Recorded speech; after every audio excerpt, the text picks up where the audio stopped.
is CBS 11 News at 6. I just wanted to put it out there that, you know what, this is happening to me, and I've been in pain and in silent, and I don't want to be silent anymore. All new at 6 o'clock, domestic violence and the badge. A North Texas woman recently shared her story online and says that she was shocked to see how many women could relate. Tonight, she says more needs to be done to protect families in those situations. Robbie Owens live in our Dallas newsroom with that. Robbie? Well, Doug, none of my police sources wanted to talk about this topic on camera, telling me on background, though, the departments are working harder to take better care of their officers' emotional health, realizing that the aggression that can mean survival on the job can be career-ending if it's taken home.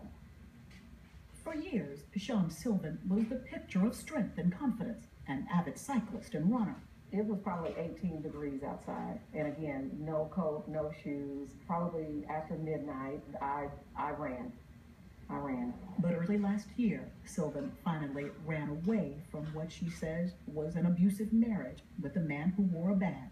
To have someone to pull out their service weapon on you, to cock shotguns at you, they have easier access to weapons, and I feel like there's a brotherhood that surrounds them, and that also kept me silent. The National Center for Women in Policing cites 2 different studies that found, quote, domestic violence is 2 to 4 times more common among police families than American families in general. It happens in the church. It can happen in a doctor's office practice. It happened to the women who didn't report Bill Cosby because they didn't think anyone would ever believe them. Paige Flink is the CEO of the Family Place. It is across the board. Victims often feel not heard. Sylvan first went public with her journey on social media, saying she wanted to help empower other women while also reclaiming her own. I got all this overwhelming responses from other women, some who were married or previously married to someone in law enforcement who had gone through the same thing.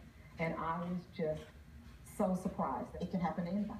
It absolutely can. My hope in sharing my story is that it empowers other women to take their life back. Now, Sylvan did